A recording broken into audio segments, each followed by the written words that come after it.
mas tenga vida eterna. Porque no envió Dios a su Hijo al mundo para condenar al mundo, sino para que el mundo sea salvo por Él. Amén. Y dentro del mundo estamos usted y yo. Amén. Y Él vino a salvarlo a usted, a salvarme a mí, a restaurar nuestras vidas. Pero hay una condición: rendir nuestras vidas a Él, porque solamente a través de Él hay salvación. Todos hemos escuchado la palabra discípulo.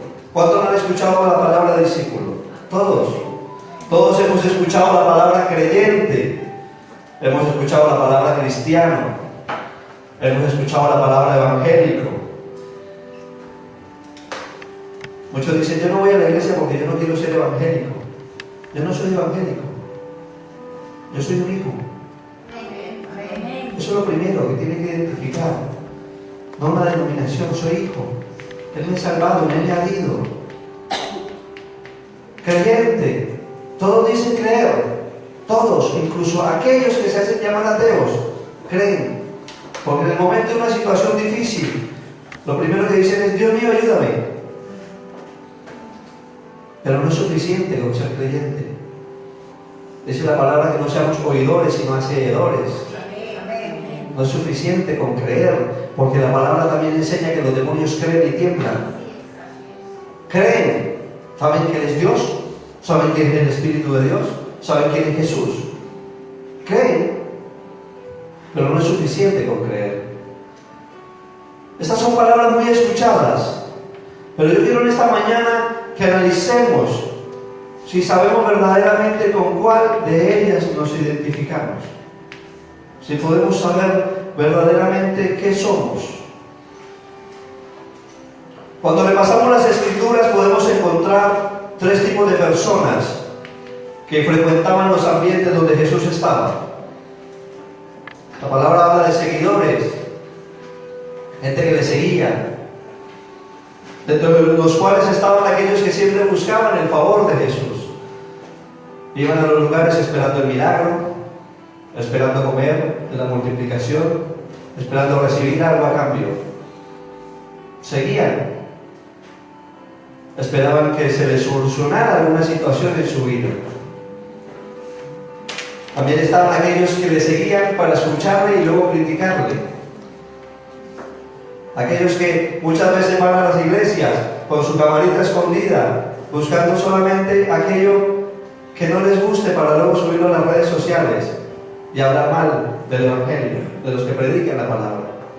Había muchos así en ese tiempo, siguiéndole simplemente para criticar lo que Jesús decía, para ir a la ley y empezar a criticar y determinar si era correcto o incorrecto. Estaban dentro de los seguidores. También se encontraba la multitud que por lo general suele estar en todos lados. Donde escuchan ruido, ya aparecen, se suman. No saben lo que está pasando, pero ellos están ahí. ¿Hay una marcha? Salen a la marcha. No saben por qué se está marchando, pero ellos se unen a la marcha. Eso hace mucha gente. ¿Cuántas iglesias vemos? Y hace poco hablábamos con Raúl. Iglesias donde uno ve 30.000, 40.000 personas. ¿Pero son discípulos? ¿Son seguidores? ¿Son multitud? ¿Qué son? Pasan gente delante, miles se convierten al Evangelio, hay una campaña y salen 1000 corriendo y aceptan a Jesús como su Señor y Salvador, pero nunca más lo vuelven a ver por la iglesia. Siguen viviendo sus vidas. Yo me bauticé con algunas personas que lamentablemente hoy veo por el Facebook que están llevando una vida diferente a aquello que prometieron cuando se bautizaron. Son discípulos, ¿no? Son multitud quizás. La multitud son aquellos que van incluso a un velorio aunque no conozcan al muerto. Sí, yo he visto eso. Gente que llega y entra y ¿quién se murió? Ay, vamos a ver el muerto, a ver cómo quedó. Multitud. Gente que va simplemente donde escuchan un ruido, ahí se meten. Yo digo que se apuntan a un tiroteo. Eso escuchan un tiroteo y ya aparecen ellos a meter la cabeza. Eso hace la multitud. Dice la palabra en Lucas 14, del 25 al 26. Búsquenlo porque es bueno que lo leamos juntos. Lucas capítulo 14, versículos del 25 al 26. Y ahí era la condición en la que les dije al comienzo, pero era una condición. ¿Lo tienen todos? No. Lucas 14. Nuevo Testamento. Hacia el libro. Lucas 14, del 25 al 26 dice: grandes multitudes iban con él. ¿Con quién? Con Jesús. Mucha gente iba con él. Y volviéndose, ¿quién se volvió? Jesús. Les dijo: si alguno viene a mí y no aborrece a su padre, a su madre, a su mujer, a sus hijos, a sus hermanos, hermanas, yo le añado esposos, primos, y aún también su propia vida, no puede ser mi discípulo. Pero ojo, la palabra aborrecer no significaba detestar, odiar, dejar a un lado. Jesús estaba hablando de cuál era tu prioridad. ¿Cuál iba a ser tu prioridad? Cuando dice aquel que no deja también su propia vida, no es que esto me produce placer, esto me gusta más y no lo voy a dejar por seguirle. Jesús les estaba diciendo cuál era la condición para dejar de ser multitud y comenzar a ser discípulo. A veces confundimos cuando leen la palabra aborrecer y piensan que está diciendo que tenía que desechar a los suyos, pero no estaba hablando de eso, porque no se contradice en su palabra.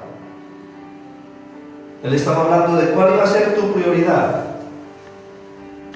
porque decimos que Dios es el primero, pero cuando viene otra situación salimos corriendo a la otra situación,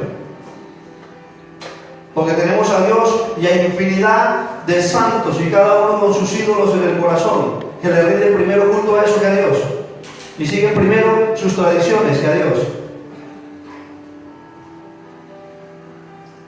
Eso era una parte de los que seguían a Jesús, las multitudes. Había otra parte que seguían a Jesús, que eran los discípulos. ¿Cuántos discípulos tenían el Señor? Yo quiero que me acompañen a Lucas 10, del 1 al 6. Lucas capítulo 10, versículos del 1 al 6, nos responde esta pregunta. Lucas 10, del 1 al 6. Hay varias traducciones que dicen que eran 72, otras dicen 70. Lucas capítulo 10, versículos del 1 al 6. La Nueva Traducción Viviente dice lo siguiente: después el Señor escogió a otros 72 discípulos y los envió de dos en dos delante de él a todas las ciudades donde Jesús iba a ir. Le mandaba primero a sus discípulos: voy a ir a tal sitio, vayan ustedes delante. Y a los lugares que tenía pensado visitar, y le dio las siguientes instrucciones: la cosecha es grande, hay muchas almas que ganar, pero los obreros son pocos, porque hay poca gente que se dispone, porque la gente condiciona el servicio. Yo le sirvo a Dios siempre y cuando me convenga o no me convenga. Si me interesa, le sirvo. ¿Hay paga? ¿Cuánto cobramos? ¿Me dan para el combustible? Dice: pero los obreros son pocos, así que oren al Señor que está a cargo de la cosecha, pídanle que envíe más obreros a sus campos. Ahora vayan y recuerden que les envío como ovejas en medio de lobos. No lleven con ustedes nada de dinero, ni bolso de viaje, ni un par de sandalias de repuesto, y no se detengan a saludar a nadie por el camino, no se entretengan. Cuando entren en la casa de alguien, primero digan: la paz de Dios sea sobre esta casa. Si los que viven en la casa son gente de paz, la bendición permanecerá. Si no lo son, la bendición regresará con usted. Cuando usted suelta una palabra de bendición sobre alguien y esa persona la rechaza, esa bendición vuelve a usted. Amén. Le dice la palabra. Y eso eran los discípulos que le habían enviado. Tenía 72 discípulos más. No solamente estaban los 12. Luego tenía los 12 que eran los más cercanos, que estaban más ahí, que conocían más las cosas íntimas del maestro. Tenían las reuniones con él aparte. Él estaba con la multitud, le predicaba a la multitud, enviaba a los 70 a hacer sus cosas y luego se apartaba con los 12. Lucas 6, del 12 al 16. Vamos a movernos mucho en el libro de Lucas para que no lo cierre. Lucas 6, del 12 al 16.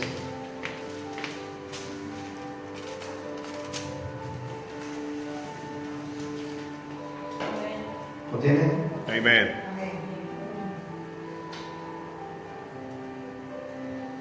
En aquellos días, ¿a dónde fue? Al monte. Fue al monte a orar y pasó la noche orando a Dios. Y cuando era de día, ¿qué hizo?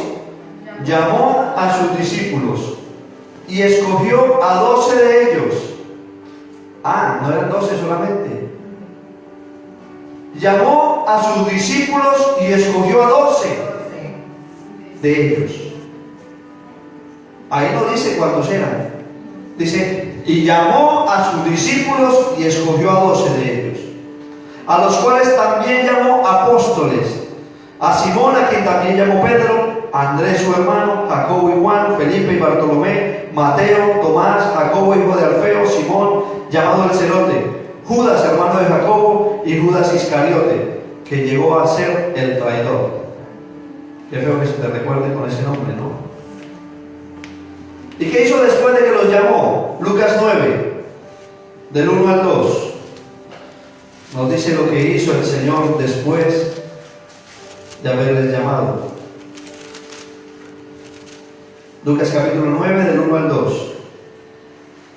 Os llamó, os envió, oró por ellos. Y dice la palabra que habiendo reunido a sus 12 discípulos, ¿qué les dio? Poder y autoridad. Poder y autoridad sobre todos los demonios y para sanar enfermedades. Y los envió a predicar el reino de Dios y a sanar a los enfermos.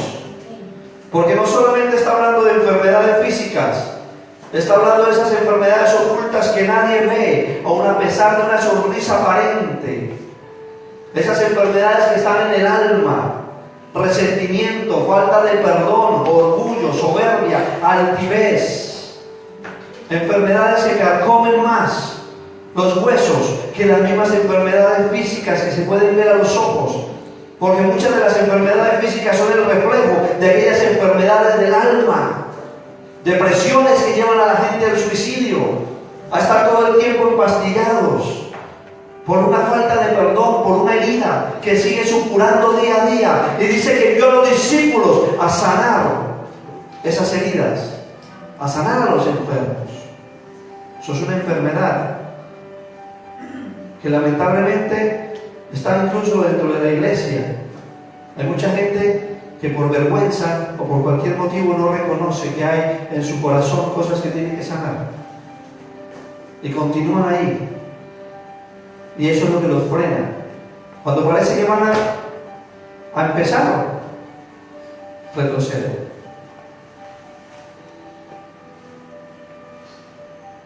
Miren, hay una cosa que quiero que noten, está en Lucas 10, 19. Lucas capítulo 10, versículo 19.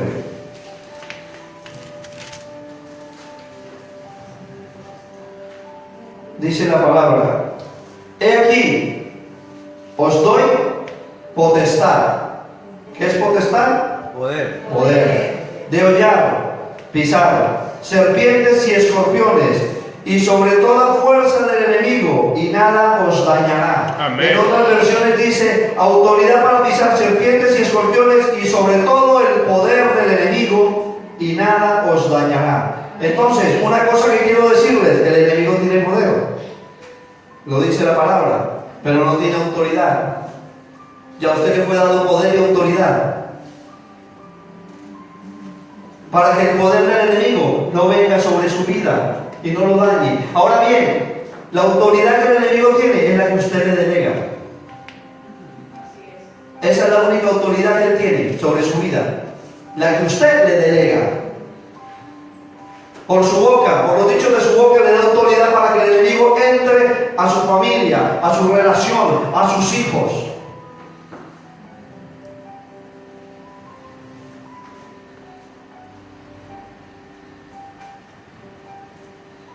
Miren la representación del poder y de la autoridad. Todos recuerdan el pasaje de Pedro. Pedro va camino al templo, se encuentra un hombre cojo, que era cojo de nacimiento, que estaba todo el tiempo en la puerta del templo. En el templo estaban los 70, los hombres que formaban la corte de los religiosos de ese tiempo. ¿Cómo se llama? El Sanedrín. El Sanedrín era conformado por 70 sabios judíos que conocían la palabra, que eran doctores de la palabra. Tenían poder, pero no tenían autoridad. Y cuando Pedro llega ahí a ese lugar, se encuentra el hombre en la puerta y le dice: no tengo plata ni oro, mas lo que tengo te doy, recíbelo en el nombre de Jesús, levántate y anda. Amén. Poder y autoridad. Toda la vida frente al templo, hombres que entraban y salían, que tenían poder, pero no tenían autoridad. Y eso le ha sido delegado a aquel que es discípulo. Pero aún dentro de los 12, Jesús escogió a 3. Jesús tenía los 70, Jesús tenía los 12, y dentro de los 12 Jesús escogió a 3. 3 para que vieran cosas que otros no vieron, para que experimentaran cosas que otros no experimentaron. Vayan a Lucas 9 del 28 al 31. Lucas 9 del 28 al 31.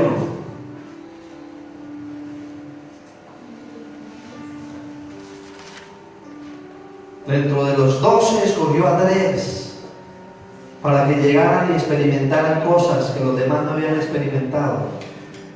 Dice la palabra: aconteció como 8 días después de estas palabras, que tomó a Pedro, a Juan y a Jacobo, y subió al monte a orar.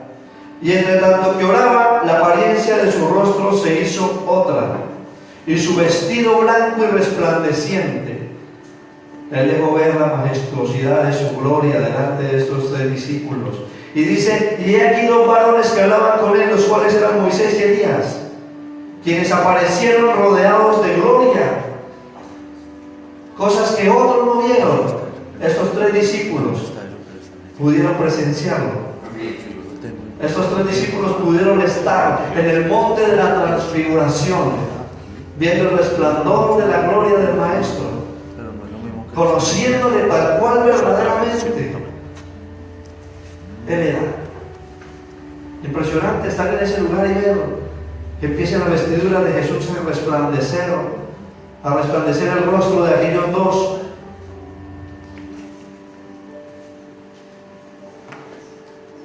Pero aún dentro de los 3, dice la palabra que tenía uno,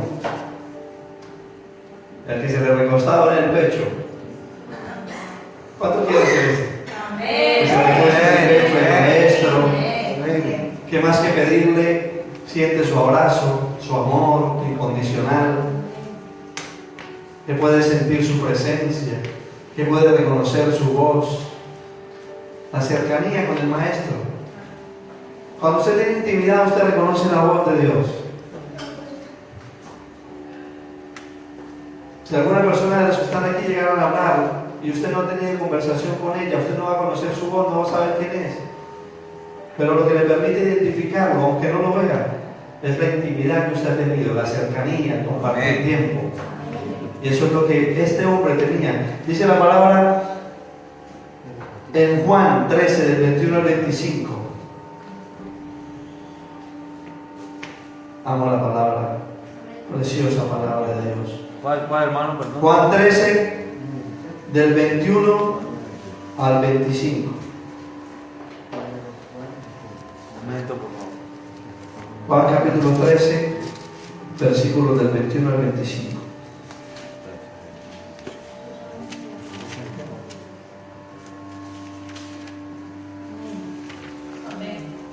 Amén. No, amén. Sí, amén. Juan 13 del 21 al 25. Vaya buscándolo con tranquilidad. Juan capítulo 13 del 21 al 25. Dice, habiendo dicho Jesús esto, se conmovió el espíritu y declaró y dijo, de cierto os digo, que uno de vosotros me va a entregar. Entonces los discípulos se miraban unos a otros dudando de quién hablaba. Y uno de sus discípulos, al cual Jesús amaba, estaba recostado al lado de Jesús. A este pues hizo señas Simón Pedro para que le preguntase quién era aquel de quien hablaba. Él entonces, recostando cerca del pecho de Jesús, dijo, Señor, ¿quién es? ¿No tenía acaso Pedro la confianza para preguntarle? ¿No tenía acaso los demás discípulos la confianza para decirle? Pero aquel estaba al lado, se recostó en el pecho del maestro y le dijo, ¿quién es, Señor? Había una cercanía con Juan. Ahora van a ver por qué. ¿Y a dónde quiero llegar con todo esto? ¿A dónde quiero llegar? Seguramente usted se está preguntando,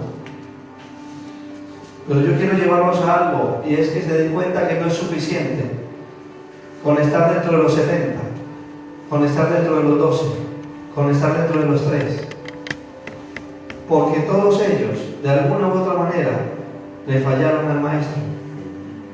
No es suficiente con estar dentro de la iglesia, no es suficiente con venir a la iglesia, no es suficiente con orar, no es suficiente con leer la palabra, no es suficiente, porque eso no nos convierte en discípulos verdaderos de Jesús. No es suficiente. Ninguno está exento de fallarle. Por ahí escuchaba una frase de un predicador que decía, el hecho de que usted entre a un gallinero no lo convierte en gallo. El hecho de que estemos en la iglesia no nos convierte en discípulos de Jesús. Yo quiero que verdaderamente reflexionemos cada uno, si son multitud, si son simplemente seguidores o si son discípulos de Cristo. Si ustedes van a la cruz, van a ir al momento más triste, más duro del ministerio, más desgarrador, ver al maestro en la cruz golpeado, flagelado, humillado, ultrajado. Y ese no era el dolor de él. Miren, tenía los 70, tenía los 12, tenía las multitudes, pero ninguno estaba al lado de la cruz. Solo el discípulo amado. Solo el discípulo amado. Judas no había muerto, aún no se había suicidado, pero no se acercó, ni siquiera donde estaba la multitud. Los demás discípulos se mezclaron con la multitud para verlo desde lejos. Y a veces pensamos que la cruz es fama, popularidad, multitudes de gente. La cruz trae soledad. Mucha gente te va a despreciar cuando verdaderamente te determines por Cristo. Mucha gente cercana te va a dejar. ¿Cuántas veces en la vida te encuentras solo en medio de la multitud? Rodeado de mucha gente, pero solo. Cuando piensas que los más cercanos estaban allí para al menos darte ánimo. Imaginen ese momento de Jesús en la cruz, mirando a su alrededor. ¿Dónde estaban los que le batían palmas al entrar? ¿Dónde estaban aquellos que le llamaban maestro? Incluso los que fueron sanados. El cielo que recobró la vista. ¿Dónde estaban todos aquellos que buscan buscaban? ¿El favor de Dios o al Dios del favor?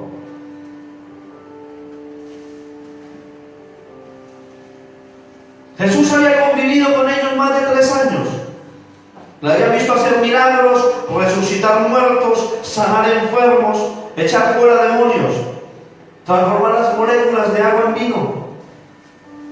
Que la ciencia hoy día, con lo avanzada que está, no puede hacerlo. Pero aún así, le había dejado solo en el momento más difícil de su ministerio.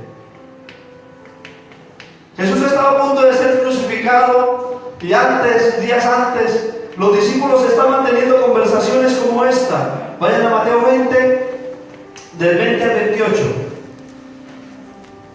Para que veamos un poco cómo era la mentalidad y reflexionemos nosotros. Toda la palabra está para que nosotros podamos estudiarla, entender, tomar lo bueno, desechar lo malo, aquellas cosas que no edifican nuestras vidas. Mateo capítulo 20, del 20 al 28.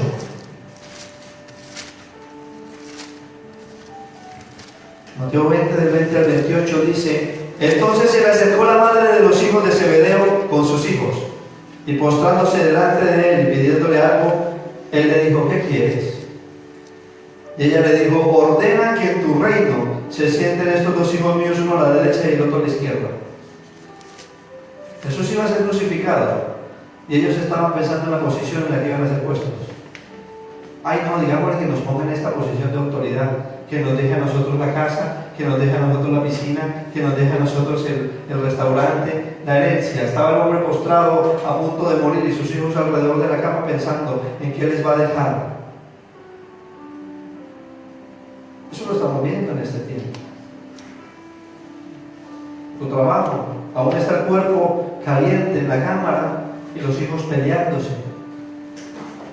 Y aquí estaban estos dos queriendo un reconocimiento. Y Jesús respondió: no sabéis lo que pedís. Podéis beber del vaso que yo he de beber y ser bautizado con el bautismo con el que yo soy bautizado. Y ellos le dijeron: podemos. Y él les dijo: a la verdad de mi vaso beberéis, y con el bautismo con que yo soy bautizado seréis bautizados. Pero el sentaros a mi derecha y a mi izquierda no es mío darlo, sino a aquellos para quienes está preparado por mi Padre. Cuando los 10 oyeron esto, se enojaron contra los 2 hermanos, pero ellos también querían lo mismo. Entonces Jesús, llamándolos, dijo: sabéis que los gobernantes de las naciones se enseñorean de ellas, y los que son grandes ejercen sobre ellas potestad. Mas entre vosotros no será así, sino que el que quiera hacerse grande entre vosotros será vuestro servidor. Y el que quiera ser el primero entre vosotros será vuestro siervo. Como el Hijo del Hombre no vino para ser servido, sino para servir y para dar su vida por rescate de muchos. Amén. Miren, y en este tiempo, los que deberían estar lavando pies, los que deberían estar levantando al caído, predicando la palabra, están compitiendo por fama, por posición, por popularidad, por ministerios. A usted no lo va a salvar ser apóstol, predicador, profeta. A usted lo va a salvar ser hijo. Siempre lo digo, no lo va a salvar otra cosa que no sea ser hijo, que es la condición para entrar al reino. Ser hijo. Yo puedo entender esa actitud de la multitud. La puedo entender, pero no puedo entenderla dentro de la iglesia si decimos que somos discípulos. Judas, estos dos tienen posición. Judas era cercano, Judas caminaba con los 12, Judas vio los milagros, Judas vio cómo caminaba sobre las aguas el maestro, Judas vio resucitar muertos. Él estaba allí. Jesús le había llamado, él le conocía, él sabía frente a quién estaba, pero su corazón nunca se había convertido. Nunca se había convertido. Caminó con Jesús, pero no se convirtió en Jesús. No es suficiente suficiente con que hagas la escuela, todos los discipulados que quieras. Si tu corazón no se convierte, no es suficiente con ser líder, no es suficiente con predicar la palabra. Judas caminaba con él. No es suficiente estar toda la vida dentro de una iglesia, pasar de generación. No es suficiente. No es suficiente. Si no conviertes tu corazón, no van a ser diferentes las cosas en tu vida. Mira, Judas comía el mismo plato que el maestro. Él dijo: aquel que me da la mano en el plato, ese será el que me entregue. Judas comía del mismo pan que comía el maestro. Hermano, cuando tú escuchas el nombre de Judas, yo creo que los pelos se ponen de punta. La palabra lo llama hijo de perdición. Miren, Judas era un hipócrita con suerte, porque tuvo la suerte que los demás discípulos no se dieron cuenta de las intenciones de él. Aun cuando el maestro todo el tiempo le alertaba y le avisaba y le decía: yo sé que uno me va a traicionar, ojo, uno me va a traicionar, todo el tiempo le estaba avisando. Incluso en Juan 13:27 dice lo siguiente, búsquelo y lo leemos juntos. Juan 13:27.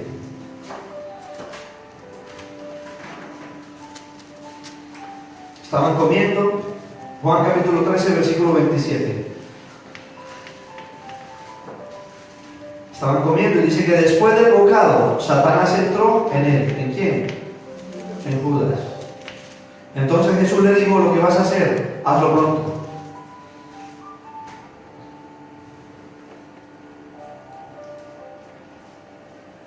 Los discípulos que estaban alrededor de Judas no podían ver su corazón, sino su apariencia. Él aparentaba externamente que era un discípulo.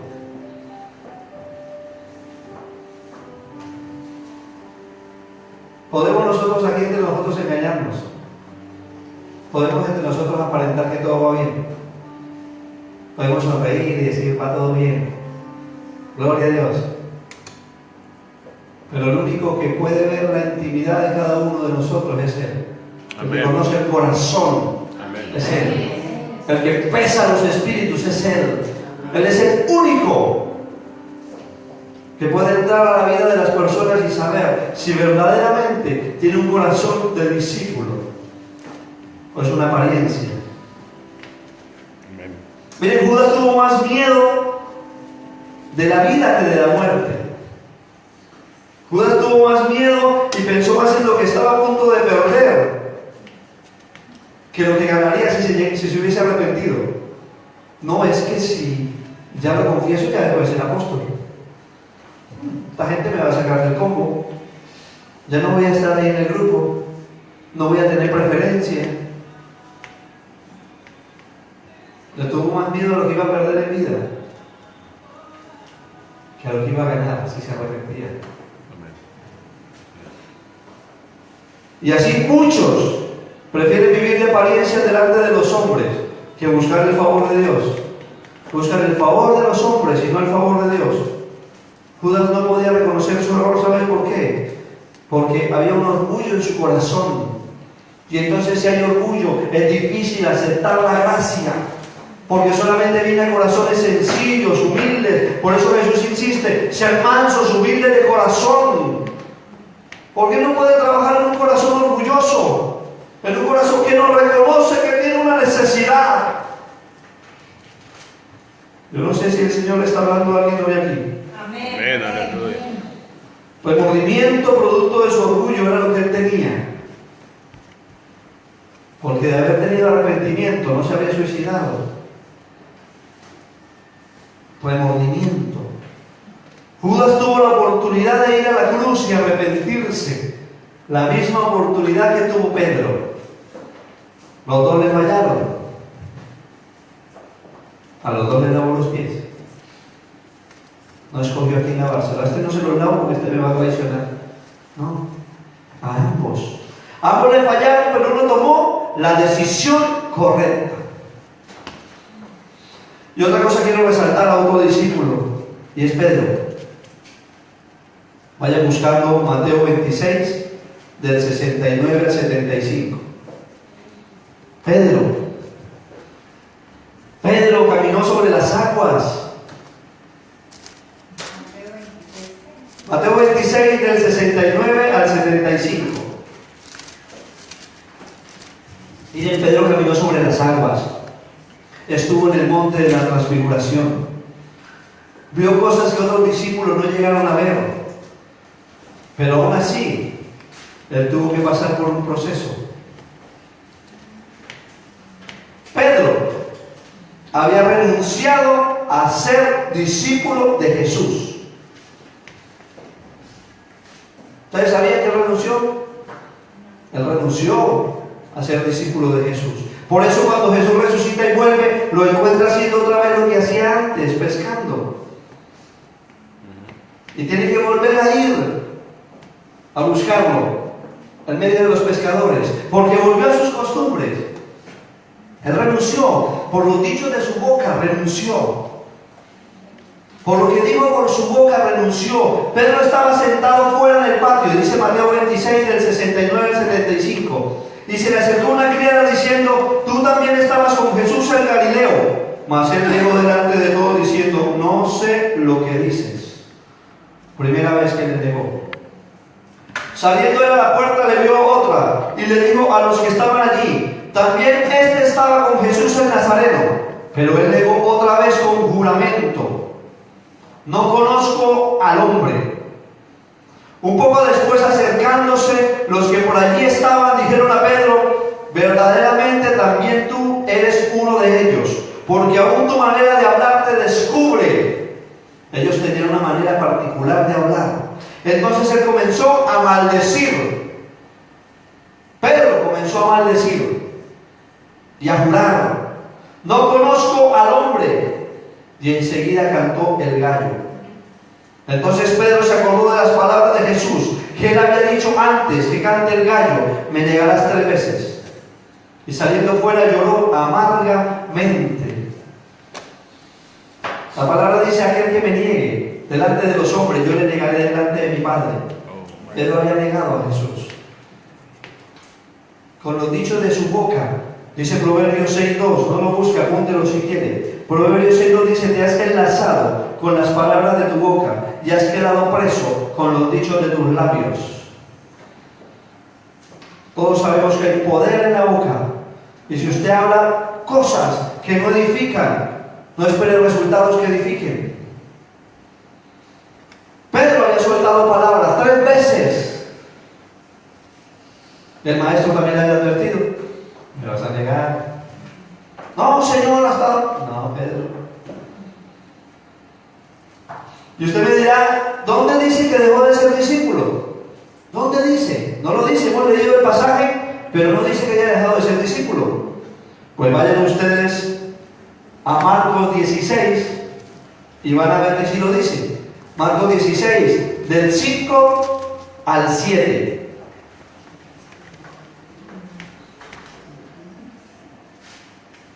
La palabra hay que leerla, estudiarla, escudriñarla. Es preciosa la palabra. Es preciosa, hay poder en la palabra. Marcos 16, del 5 al 7. Y cuando entraron en el sepulcro, vieron a un joven sentado al lado derecho, cubierto de una larga ropa blanca, y se espantaron. Mas él les dijo: no os asustéis, buscáis a Jesús el Nazareno, el que fue crucificado, ha resucitado, no está aquí. Mirad el lugar donde le pusieron, pero id, decid a sus discípulos y a Pedro.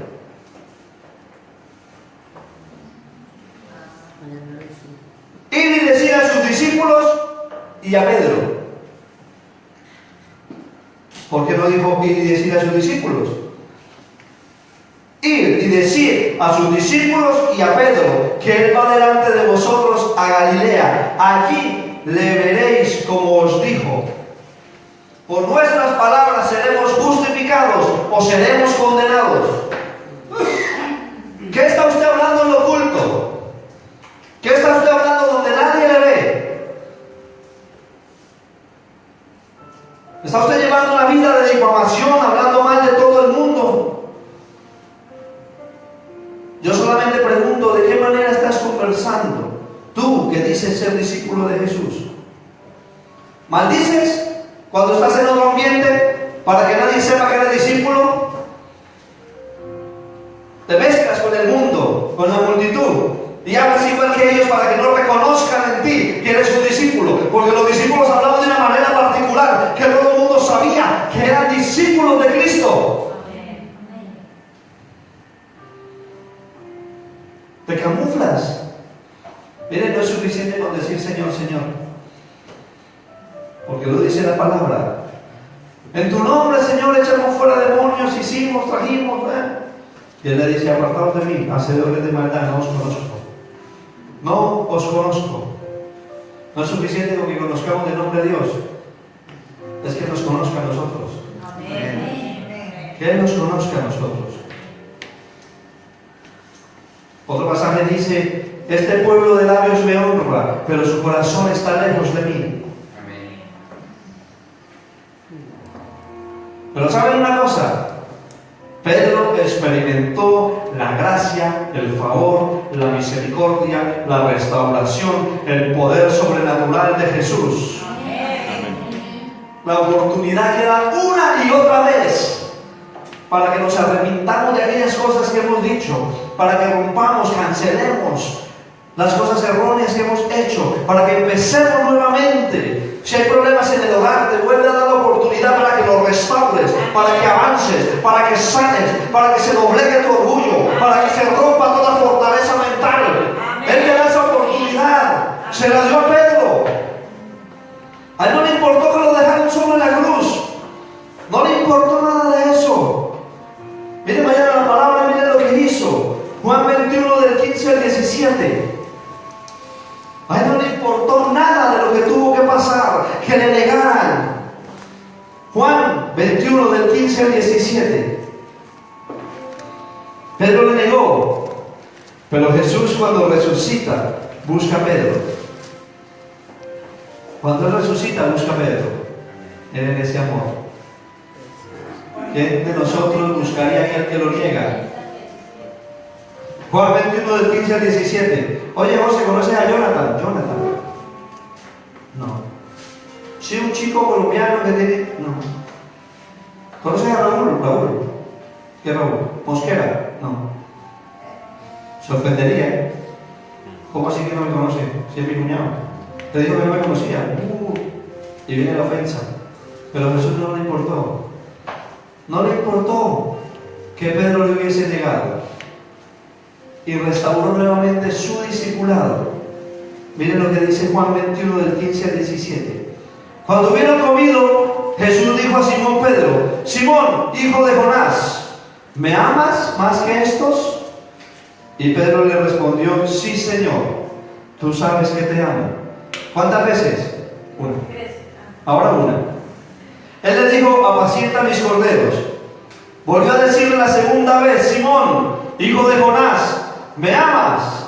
Pedro le respondió: sí, Señor, tú sabes que te amo. 2. Le dijo: pastorea mis ovejas. Y le dijo la tercera vez: Simón, hijo de Jonás, ¿me amas? Pedro se entristeció de que le dijese la tercera vez: ¿me amas? Y le respondió: Señor, tú lo sabes todo, tú sabes que te amo. Y Jesús le dijo: apacienta mis ovejas. 3 veces le negó. 3 veces Jesús le preguntó: ¿me amas? Para cancelar aquella vez que le había negado, para romper esa palabra que había salido por la boca de Pedro diciendo que no le conocía. Y Jesús le dice: ¿me amas? 1 que cancelo, ¿me amas? Sí. 2 que te cancelo. 3, ¿me amas? Sí. 3 que te perdono cuando me negaste 3 veces. Restauro mi relación contigo. Devuelvo tu discipulado. Vuelves a ser discípulo. Ahí Pedro empieza a ser verdaderamente un discípulo de Jesús. Amén.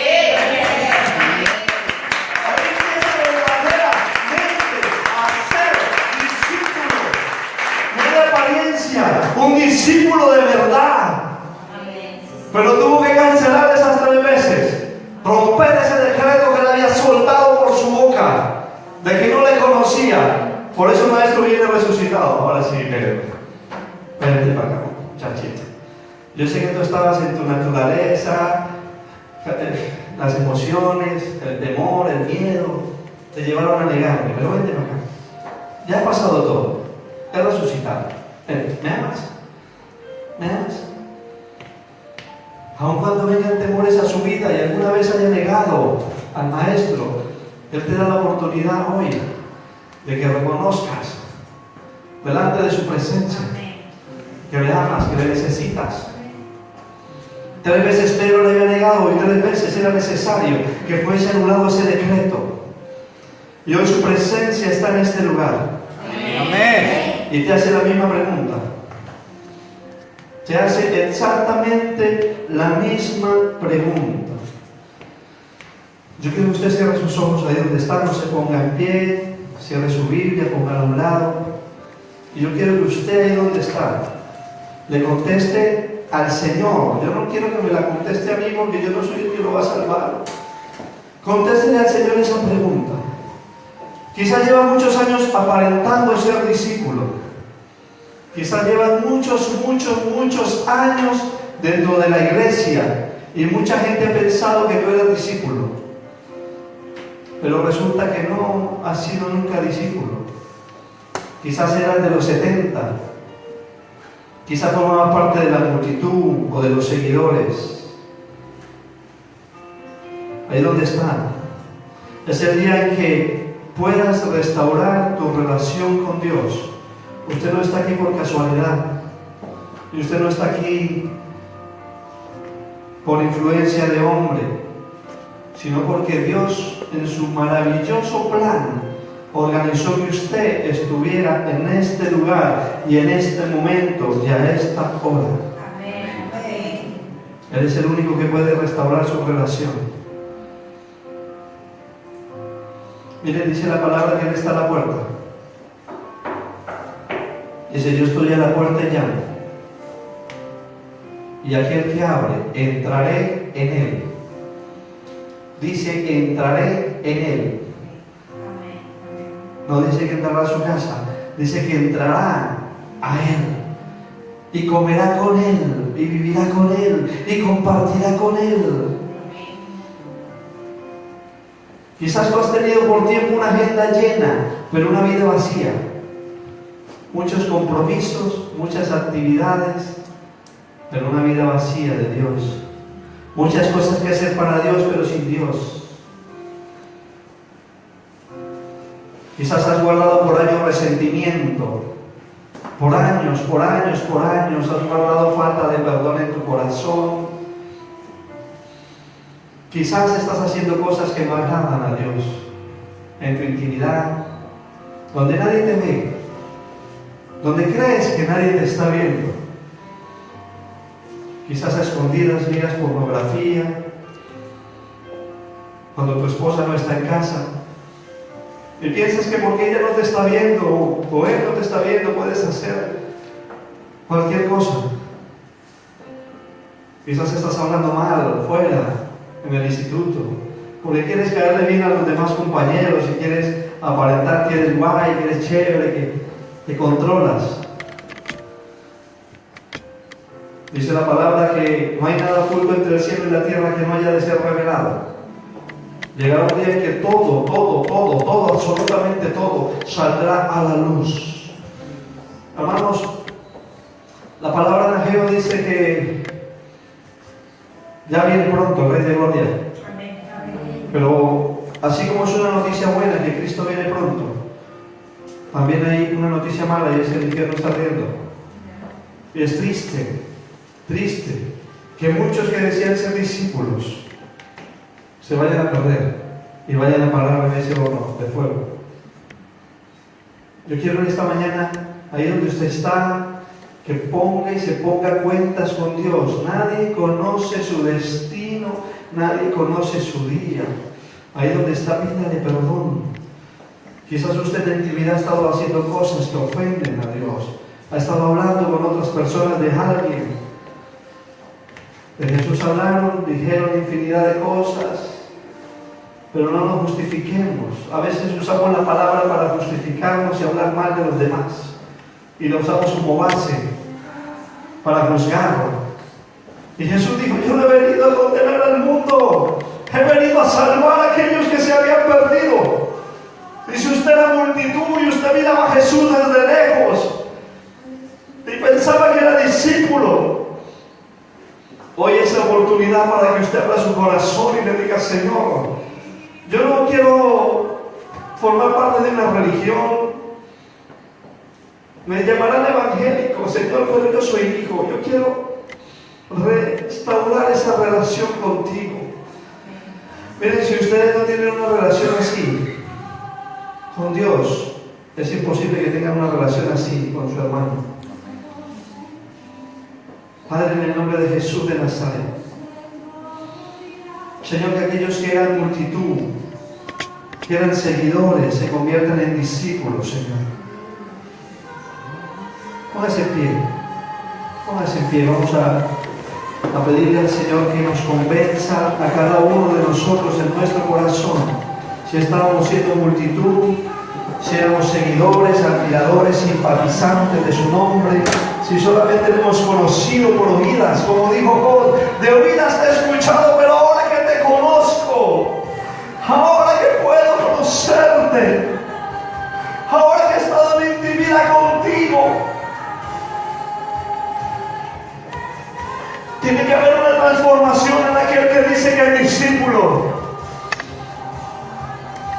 Judas decía ser discípulo, pero su corazón le servía el dinero. Era lo que amaba, era lo que anhelaba. Otros querían poder, otros querían fama. Pero el discípulo se convierte en siervo de los demás.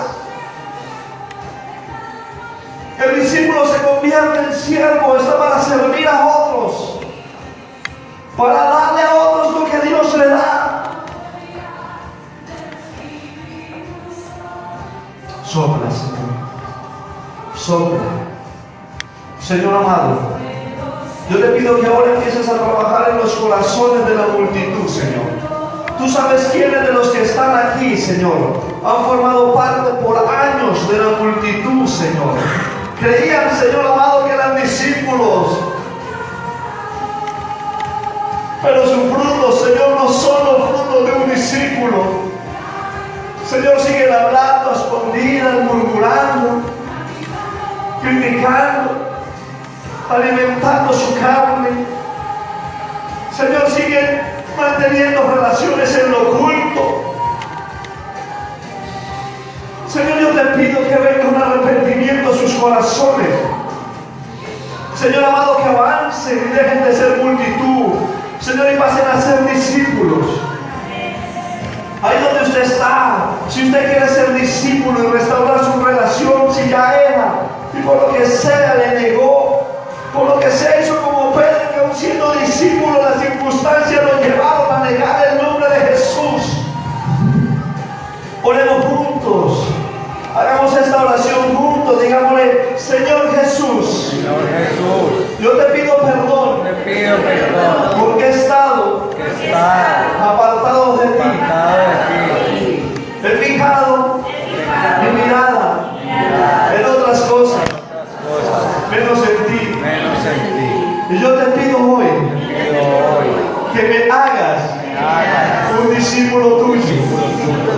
Perdóname cuando te he negado, cuando he blasfemado, cuando he hablado a espaldas de los demás. Restaura hoy mi relación con el Padre. Te acepto como mi Señor, mi Salvador, el dueño de mi vida, de mi casa. Te entrego mi matrimonio, mis hijos, mi hogar. Todo, Señor, lo pongo en tus manos para ser tu discípulo. Escribe mi nombre en el libro de la vida y no lo borres nunca. Te doy gracias, Señor, por haberme añadido y ahora ser hijo tuyo. En En el nombre de Jesús de Nazaret. Padre, yo te pido, Señor. Si usted dándole gracias al Señor por lo que tiene que agradecerle, mientras yo